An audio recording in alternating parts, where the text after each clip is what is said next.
This show brought to you by the Entertainment Radio Network and presented in part by Craftsman. Trust in your hands.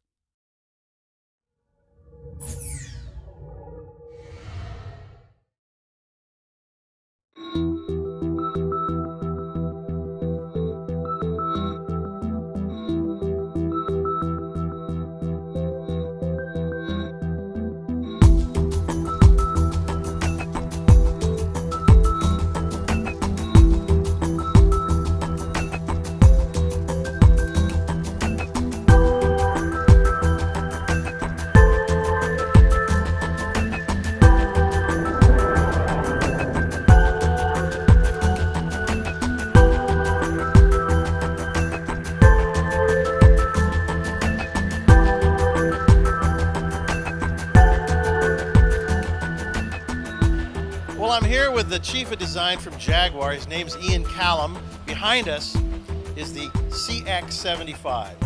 What does CX75 stand for? Well, C's concept, X is something we always use in Jaguar. 75 to celebrate 75 years of the Jaguar name. Well, I can tell you, this car, to me, there's so much to say. I'm just going to hand the mic to him and let him give you a walk around. Here you go, Ian. Thank you. Well, it's the CX75. First of all, to understand with any Jaguar, it's about proportions. And to that end, what we'll be able to do with this car is shape the car exactly as we want it. Because this is a hybrid, and because all the components are separated, it means we can design the car the way we want it to look, rather than wrap the car around various components. So it makes our job a lot easier. If we walk around the car, the first thing I want you to notice is the side glass. One of the most important things in any Jaguar is this shape here. This beautiful daylight opening, or DLO, to put it in designer speak.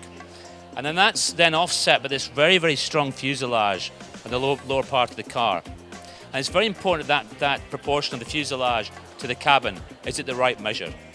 Now, from this wonderful fuselage emanates these wheel arches that wrap around the wheels. And again, it's very important that the wheel arches and the skin of the wheels wrap around the tires as tight as possible. And then you notice a similar thing as it comes through the back, but it's a little bit longer, and that proportion of 1/3 to 2/3 again is right for the stance of the car. Coming along the side of the car, this lovely air intake, sucking all the air to feed these turbines in the back. We'll get to those in a minute.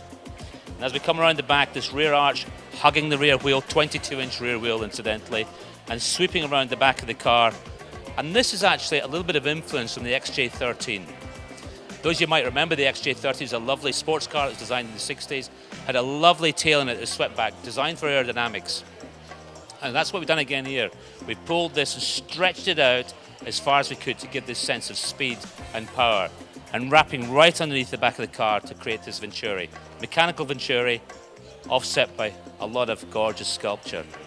Now, as you come back in, we mentioned these turbines. It's an extended range electric vehicle, this.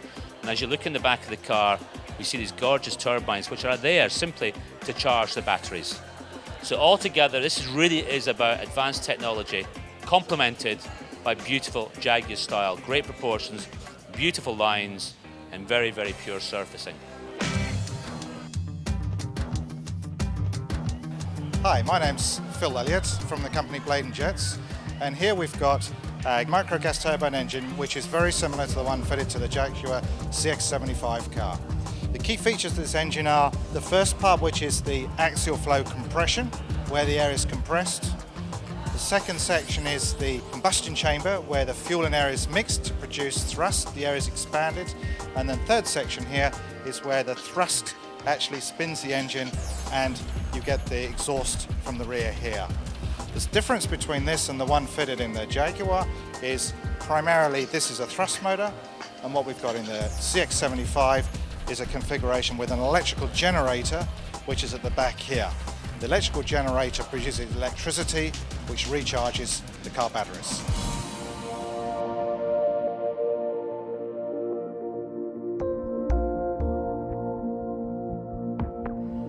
Of course, another important thing about Jaguar design, the interiors of the car, they have to be very, very special. And they're about materials, and they're about bringing wonderful form, using materials into the car. And there's some wonderful details as well. For instance, you'll see the sculpted metal running through the car. And this actually is part of the chambers for the air, feeding the air into the turbines themselves. And then when you look at the doors, we have this very, very fine mesh running through the surface of the doors. Set behind it are these miniature speakers, very unique. And when the sound comes on, the speakers light up. So it really is about light and sound working together. And it gives you the most amazing and unique sense of space inside the car.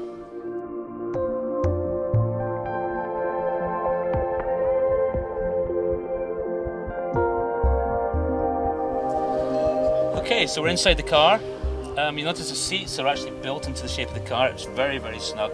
You feel as if you're part of a cockpit. It almost feels like being on an aircraft. And of course then the controls just move backwards and forwards as you might need them, like so. We have virtual dials in front of us, which gives an enormous amount of information. And then just offset against that, in complete contrast, we have this mechanical Raymond clock. And I think that the detailing of that really is a complete juxtaposition of design compared with the rest of it. Very beautiful.